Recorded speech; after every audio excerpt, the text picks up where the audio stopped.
Nuestro tema de hoy es el magisterio reciente sobre la doctrina del pecado original. Y vamos a tratar de este tema magisterial de importancia para el magisterio en el siglo XX, porque sabemos que en la teología del siglo XX se produce una crisis fuerte en torno a la materia del pecado original. Vamos a verlo en 5 pasos.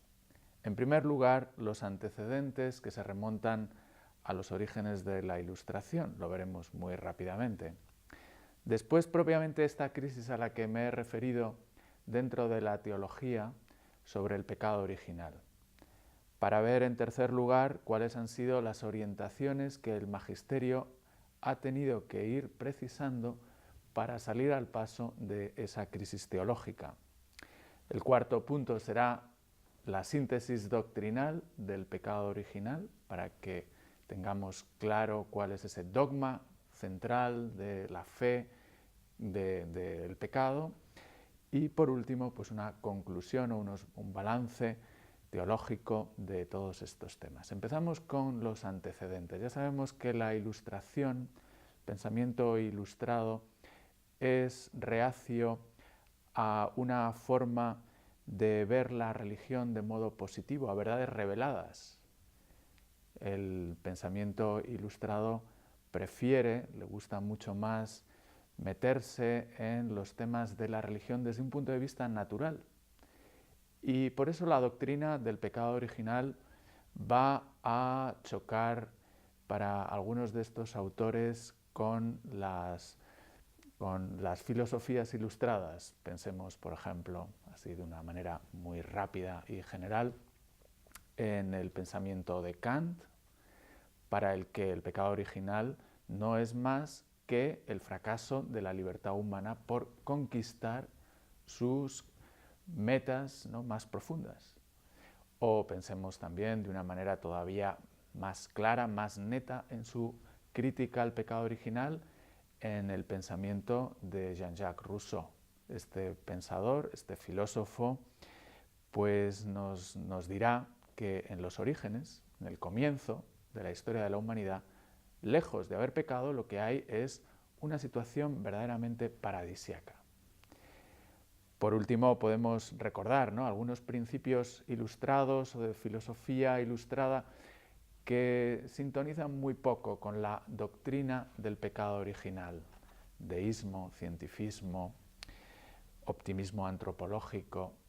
Bueno, son constantes, son formas de entender el hombre, es pensamiento que va poco a poco desarrollándose en la Ilustración y que no quiere tener mucho que ver, ¿no?, con esta doctrina o con el dogma de fe que llamamos el pecado original.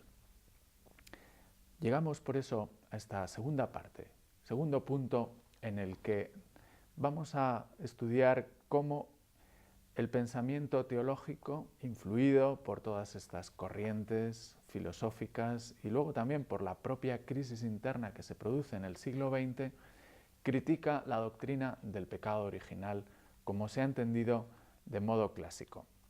Son 2 puntos de vista teológicos que influyen mucho en esta situación. De una parte, en primer lugar, el evolucionismo, tanto científico como también filosófico. El ver la evolución del universo, de la materia, de todo lo creado, en un ritmo, en una constante de desarrollo, de crecimiento, donde no cabe mucho pues la visión, la interpretación que arroja la fe, que nos enseña la fe de una caída original.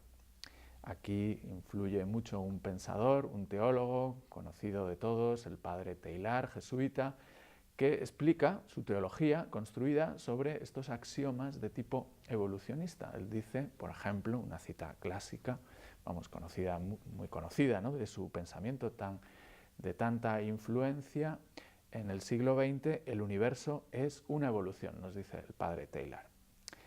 En cuanto a la exégesis, que puede ser esta segunda perspectiva que influye en la crisis que se da en el siglo XX en la teología, también vemos que el pensamiento en torno al pecado original sufre una aguda crisis, porque la exégesis en el desarrollo del siglo XX, pues dentro del ámbito católico, pasa por unos momentos donde esas verdades que están contenidas en el relato del Génesis dejan de verse, dejan de interpretarse con un sentido literal para pasar a un sentido más alegórico.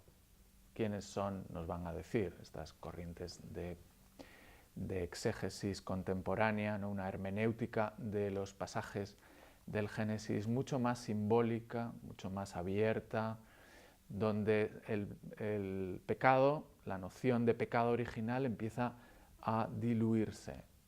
¿Quiénes son? Dicen estos autores, Adán y Eva. ¿Son personajes reales? ¿Representan a la humanidad? ¿Hay que tomárselo en sentido estricto, literal, histórico? ¿Cómo es esto?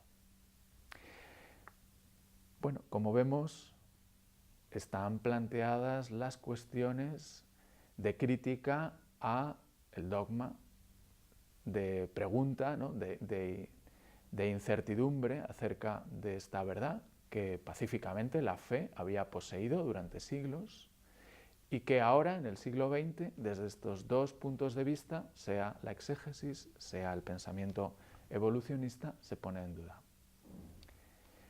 Hay una cuestión añadida, que es el monogenismo, que sale enseguida al hilo de estas cuestiones.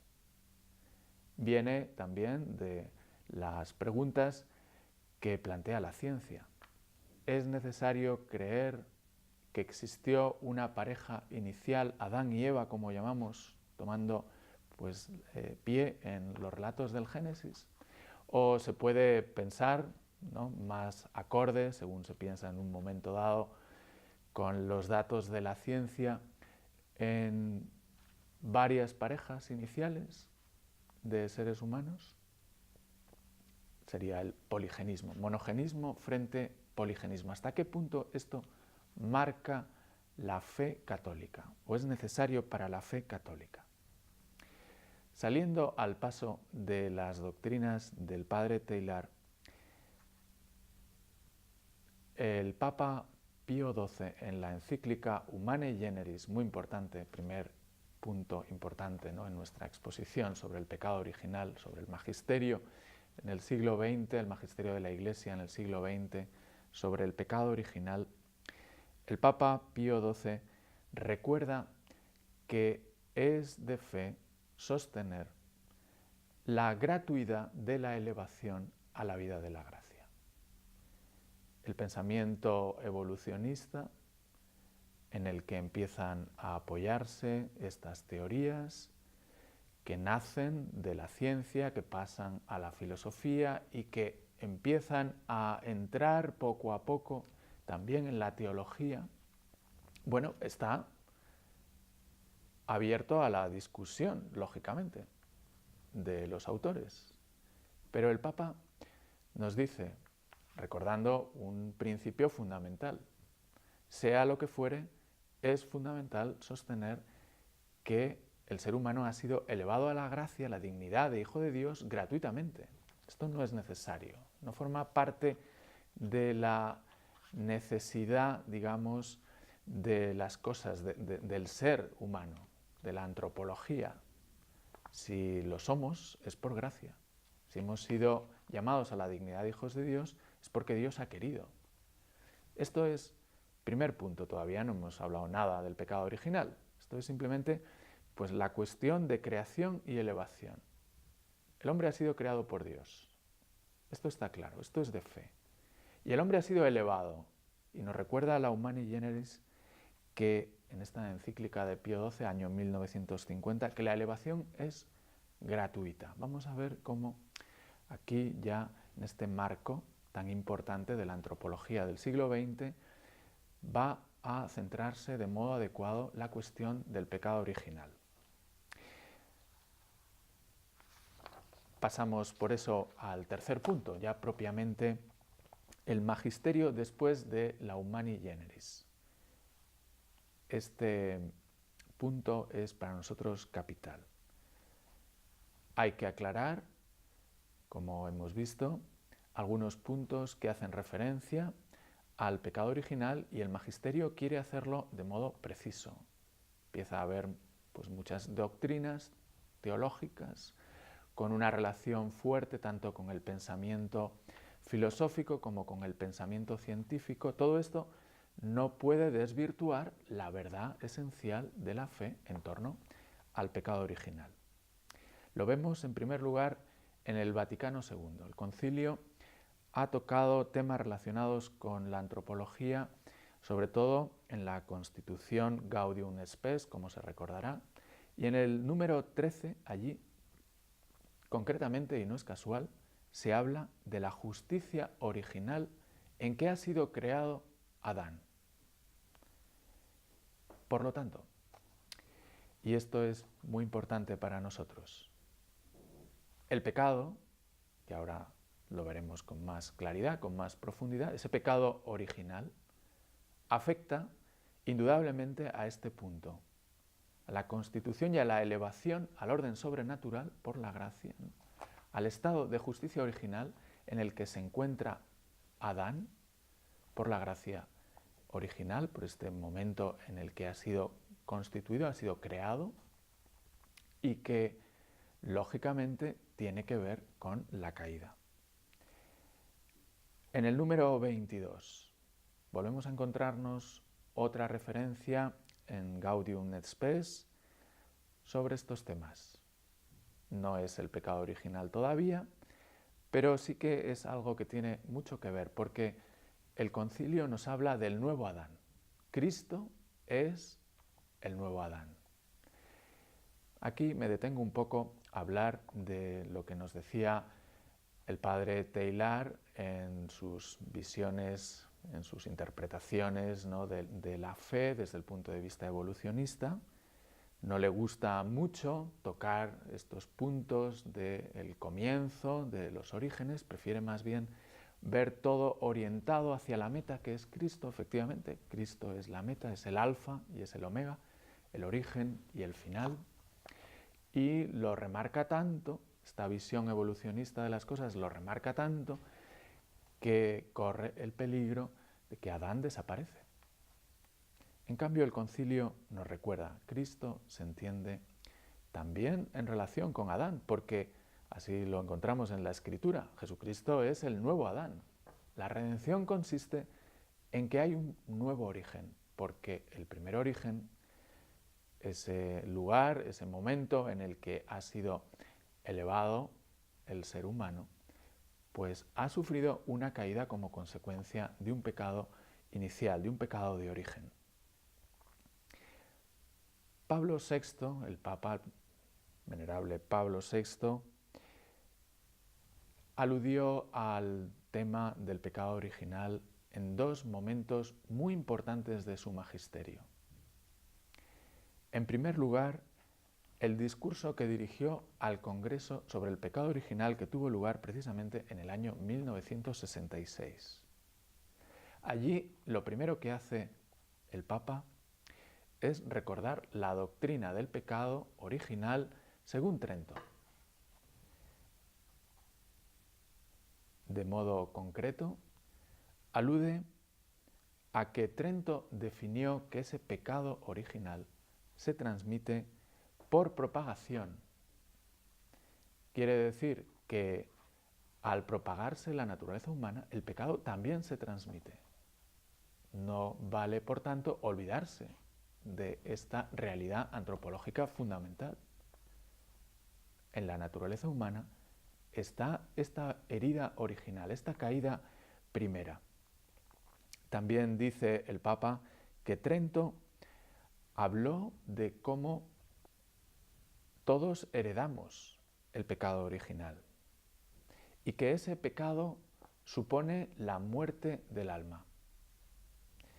Por último, en Trento se definió que es necesario el bautismo de los niños, precisamente por esta herencia del pecado que se transmite desde el origen. Bueno, no quedó en esta alusión a Trento la exposición de Pablo VI en el Congreso acerca del pecado original. También habló del evolucionismo, tan en boga como hemos visto en nuestra explicación.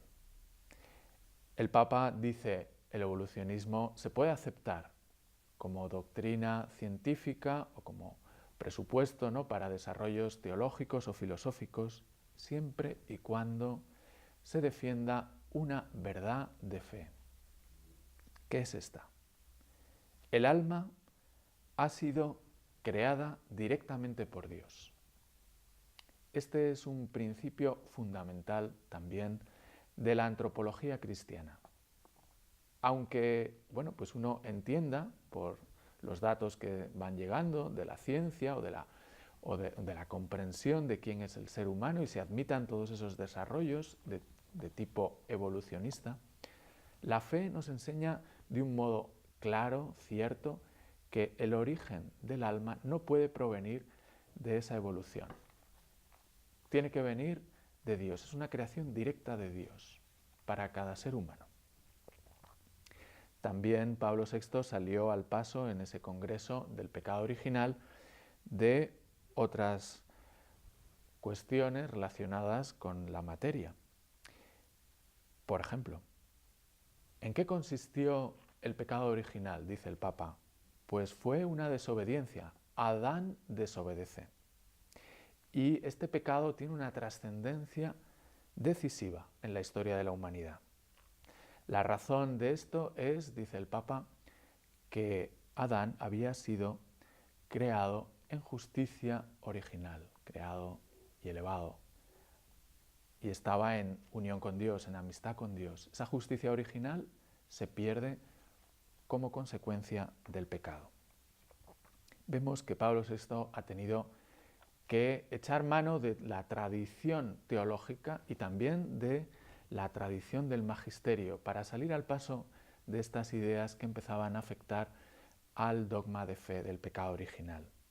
Y de nuevo vuelve a hacerlo en el credo del pueblo de Dios, en ese texto suyo donde en los números 16 a 18 toca concretamente la cuestión del pecado original.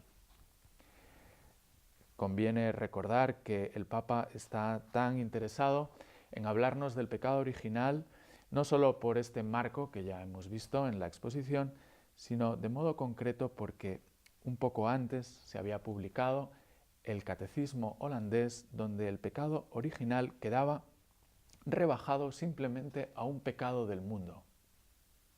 En esta publicación, con serias lagunas y errores doctrinales, se hablaba del pecado original como solamente, bueno, pues es el pecado que hay en la humanidad, es una forma de hablar, no sería un pecado propiamente original, sería, bueno, pues una forma de referirse teológicamente a todo el mal que nos rodea, serían pues los pecados que hay en el mundo. El Papa Pablo VI nos dice, no es suficiente con hablar así del pecado original. Hay una realidad dogmática que no se puede dejar de lado, soslayar, porque es capital. Y vuelve otra vez a hablarnos de los puntos que hemos encontrado antes. Estado de justicia original en que es creado Adán. El pecado no existía desde siempre. Hay un momento en el que se produce esta caída.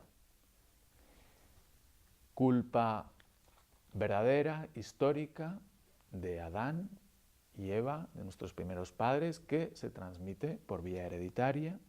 Las consecuencias de este pecado en la naturaleza humana, sigue diciendo Pablo VI, el hombre es despojado de la gracia, queda herido en sus fuerzas naturales y es sometido a la muerte. El pecado se transmite por propagación. De nuevo aparece esta forma de explicar por qué el pecado original no solamente está en nuestros primeros padres, sino que después pasa a toda la humanidad.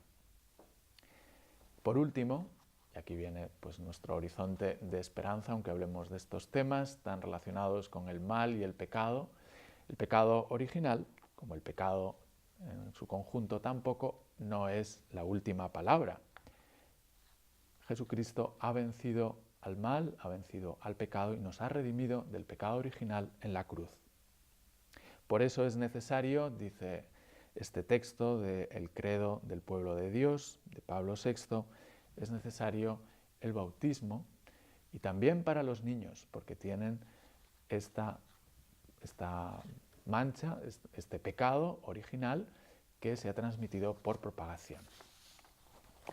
Bueno, este magisterio es ciertamente pues, muy claro, muy detallado en la materia, aborda los puntos fundamentales de nuestro tema, y por aquí pues, va a caminar también el magisterio posterior, tanto el de San Juan Pablo II, el Catecismo de la Iglesia Católica y el Papa Benedicto XVI. En estos tres lugares, en estos tres magisterios, encontramos referencias al pecado original. Empecemos recordando algunas cosas significativas del magisterio de San Juan Pablo II. En las catequesis que abordó sobre el credo, trata en concreto y directamente la cuestión del pecado original. Decía el Papa, es muy importante este tema para la catequesis y para la predicación. Hay que hablar de cómo el pecado esclaviza. Y hay que hablar también cómo el demonio, a través del pecado, retiene a las almas de los que no han sido liberados de este pecado original. Encuentra Juan Pablo II el Magisterio de Trento para hablar de todos estos temas, así como pues, las bases de la Escritura que de modo clásico también nos sirven para iluminar este misterio. El Génesis, la Carta a los Romanos, etc. El Papa recuerda que hay ciertas dificultades para entender, de modo acabado, lógicamente, porque es un misterio de la fe. Especialmente dice la cuestión de cómo es un pecado hereditario. Pero hay que tener en cuenta que cuando la Iglesia y la fe nos habla del pecado original, no está aludiendo a una culpa nuestra personal. Hay un pecado en el origen, que es una culpa histórica, Adán y Eva, pero cómo pasa ese pecado por propagación a todo el género humano, pues esto quiere decir que nosotros lo recibimos sin que tengamos culpa personal en ese pecado. Por eso Juan Pablo II decía, es un pecado de naturaleza. El magisterio de la fe nos enseña que es un pecado no personal de cada uno, aunque lo recibamos, aunque lo tengamos, sino que es un pecado de la naturaleza humana. Por eso conviene iluminar este misterio con la fe. Y aquí entran pues todas esas dimensiones que la antropología cristiana ha entrevisto relacionadas con el pecado original. Nuestra fatiga, el sufrimiento que padecemos en la vida, la muerte. Adán, en cambio, tuvo el privilegio, pero lo perdió precisamente por ese pecado original, de poder no padecer o poder no morir. Una expresión que usa San Juan Pablo II siguiendo la tradición clásica de teología sobre el pecado original. Por último, también está la cuestión de la concupiscencia. El pecado original ha alterado nuestras potencias y ha dejado en nosotros esa tendencia que encontramos, que está en nuestra naturaleza, con la que venimos a la existencia y que nos está empujando, está tirando hacia las cosas desordenadas.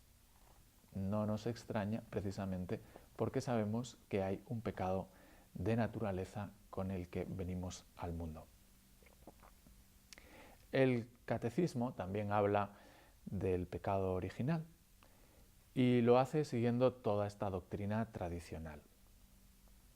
Distingue, puede ser una nota característica de este texto magisterial, entre el acto que es el pecado original en sí, la caída original, del estado de pecado con el que venimos al mundo los que lo hemos recibido sin tener culpa en él.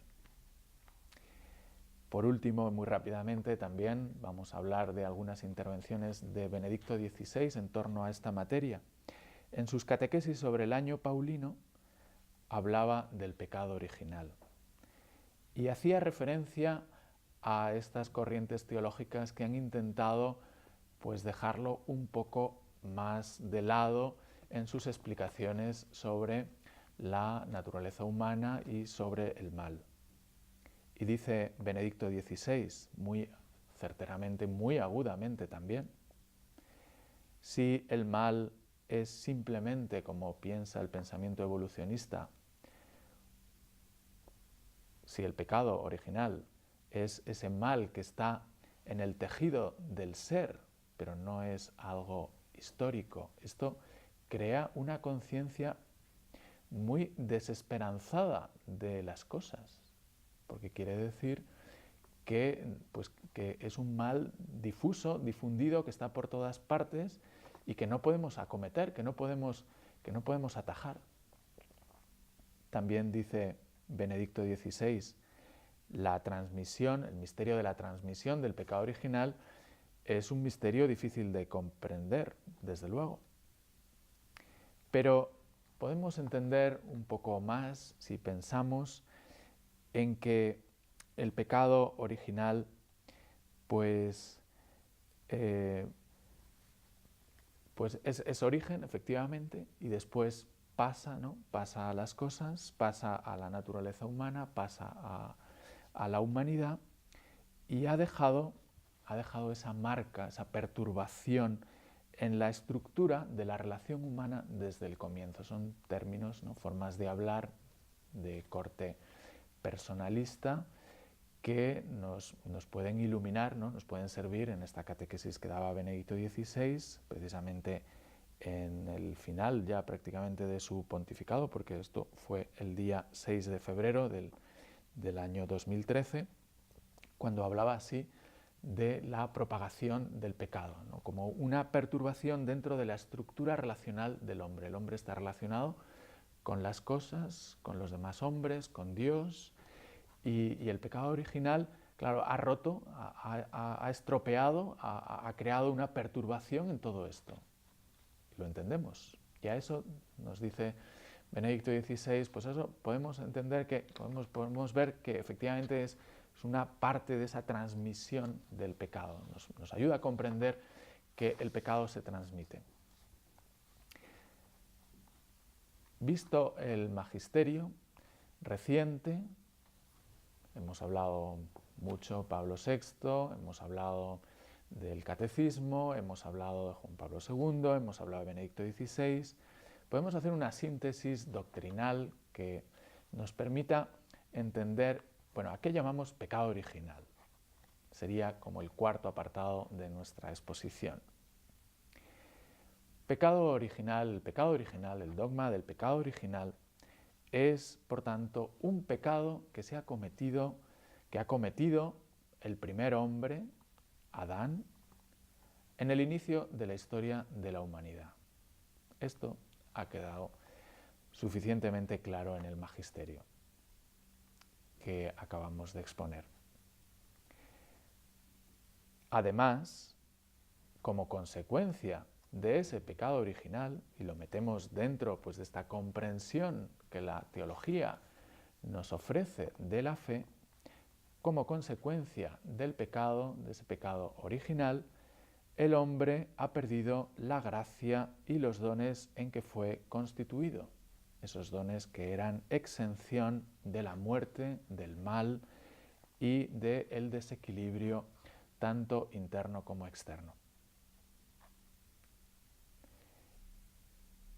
El primer pecado, pecado original, que podemos denominar peccatum originans, en cuanto que es el originante del mal y del pecado en el mundo, es un pecado del inicio, pero es un pecado con el que todo hombre nace y que en esos hombres que vienen después, es peccatum originatum, es un pecado originado, por el cual todos nacemos en estado de pecado.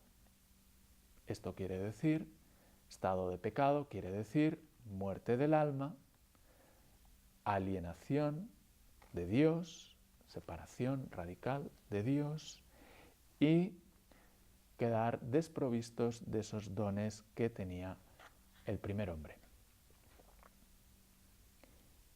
El pecado original se contrae por propagación, esta expresión que hemos encontrado en el magisterio, por propagación, llega a todos los hombres. Y por último, también como síntesis del pecado original, sabemos que este pecado es vencido por Cristo en la cruz. Llegamos así al final de la exposición. Vamos a hacer algún comentario, un balance de todo esto y algún comentario que nos ayude teológicamente.